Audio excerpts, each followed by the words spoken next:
Yan, dito bahana at ito na yung pinaka-ano. Tay, ano ba yung mga possible kung bakit nagkakabahan siya, sabi nyo kanina? Dito sa may Marikina, no? Ay kasi nga, yung valve na naanod nung Karina, Oo. nakahambalan pa doon sa may Manalo Bridge, sa may Circulo Verde. So, yun ang nagiging source ng ano ngayon, ng baha dito. Kasi natatrap yung tubig doon. Di tuloy-tuloy. Hindi tuloy. Oo. Kaya parang ang bilis kagad umapo kagad dito ng ano. Dito umapo ang tubig. Kaya pagka nagpakawala ang dam, sigurado, angat kagad ng tubig, mabilis. Kaya kung pwede ito sa mga operator ng dam, huwag biglayin pakawalan. Dahan-dahan lang, no? Dahan-dahan lang. Pwede na lang maintain nila ng dahan-dahan eh. Parang gripo lang yan eh. Diba? Hindi yung pag pinakawalan mo lahat.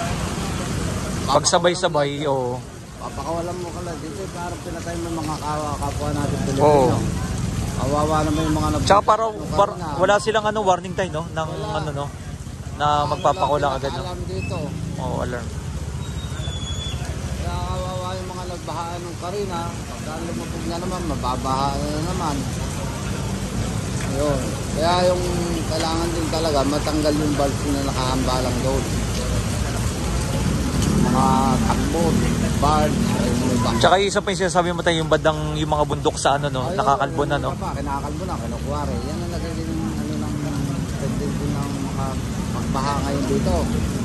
Kasi nga, isipin mo, yung mga puno, pinutol na, kinalbo pa, kinukuwari.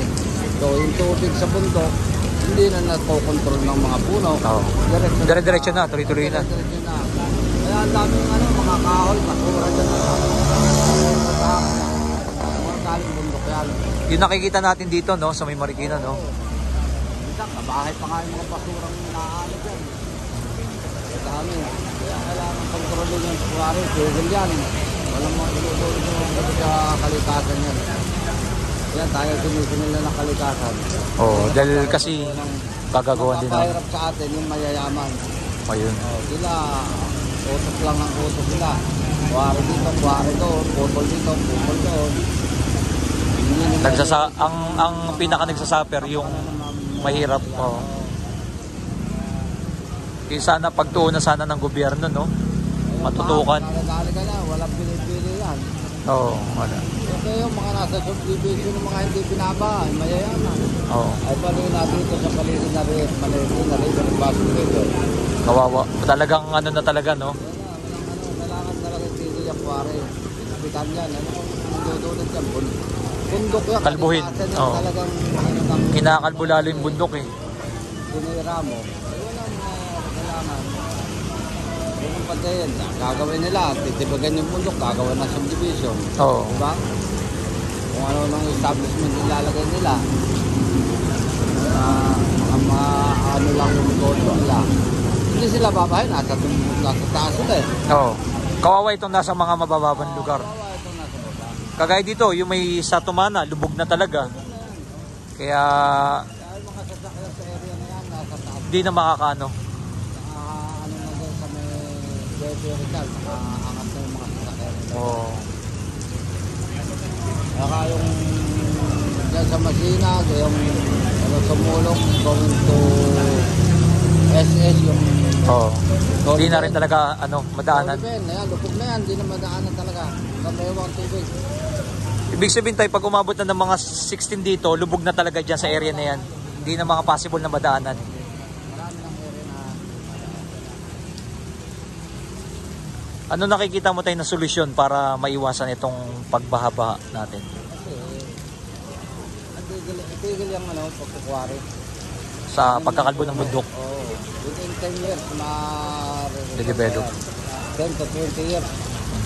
Basta tigil ang kuwari, talim ng palay, lahat ng mga establishment sa bundok na illegal, tanggalin. Yan. Ito yung mga basura na yan. Oo nga, dami Galing bundok na yan. Kanina ang dami, kumpul-kumpulan ng mga basura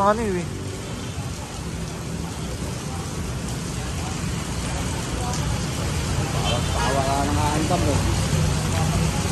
Tingin tayo, nagpakawala na kaya? Nagpakawala na kayo ng dam? Hindi pa siguro. Hindi pa, no? Pakawala na pa, pre. Ang dami. Ano mo makakawalan? Papakawala daw. Hindi. Sa amin, nagsabi nga sa barangay, magpapakawala daw ng dam. Kaya yung mga tao doon sa amin, sa ano, alis na doon sa ano. Wala naman dam na nakaka-apekto dito. Wala nga nakakapit. Dami sa dam, Punjahan River ang daan nun, hindi naman marinig. Oo, hindi marigin. Wala yung galing bundok talaga. Bundok talaga. Ang Rizal, no? Sa bundok lang talaga. Eh, doon naman sa Montalban, spillway talaga yun. Overflowing yun. Wala naman control dun, dire-diretso. Dire-diretso. Baka dito lang pala banda sa ano, going to Quezon City lang yung pag nagpakawalan daw. Oo, wala na ba? Pamanaba, o yun yung mga possible na pwede tamaan. 3% kasi ng tubig na yung gagaling dito. Pero Montalban, Panay. Ayun. Sa bundok talaga mismo nang gagaling ang ano. Kaya ibig sabihin, kahit pala magpakawalan dam, hindi apektado dito sa ano. Hindi naman, pero na-apekto. May impact pa yan rin. Yung ano ba, yung ibang Dadanan. pag nagpakawala ng ganyan, yung ibang tubig, punta rin dito. Sa mga daanan ng tubig, Oo. ganyan. Ang epekto ng Ay, sige. pag tumaas yung sea level, Oo. yung lalabasan natin, bumabagay. Ayun na nga. Saka isa pa, yung bulb siya nakakambalang pa doon sa circle. May natanggal na. May natanggal pero hindi pa yung malaki. Totally lahat. Nandun pa yung malaki. Kaya parang naiipon yung tubig. Ayun. Hindi kasi ako pwede makita sa Sige. disaster risk management kasi. Ay, Hindi ako pwede ma-video. okay lang. Okay lang tayo, sige. Hindi ka na ha, hindi ako pwede.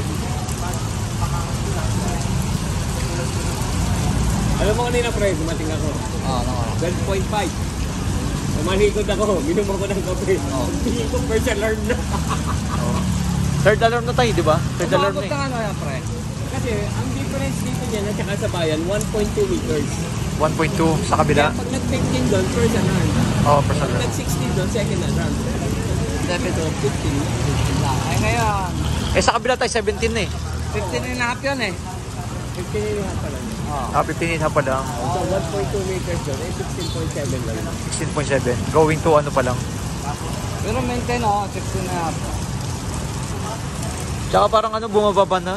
O dyan, Kasi kanina ano eh. Ito, talo sa akin dati yung ano eh. Sabi niya, kung ano level ko sa bayan, yun ang level dito. magkaiba. Ang principle kasi ginagamit mo, yung water retained in a level. Oo. So walang current kung in a level. Yan may current kasi hindi level yan.